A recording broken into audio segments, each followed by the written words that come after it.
చెప్పేవా చెవిలోన ఒక మాట, పువ్వులతో తుమ్మెద చెప్పే మాట.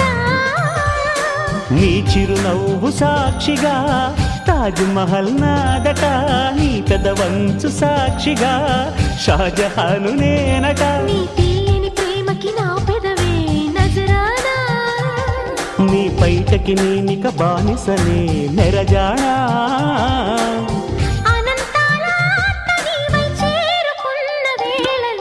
కోకలు కట్టిన కోయిలా కమ్మని కౌగిలియవే.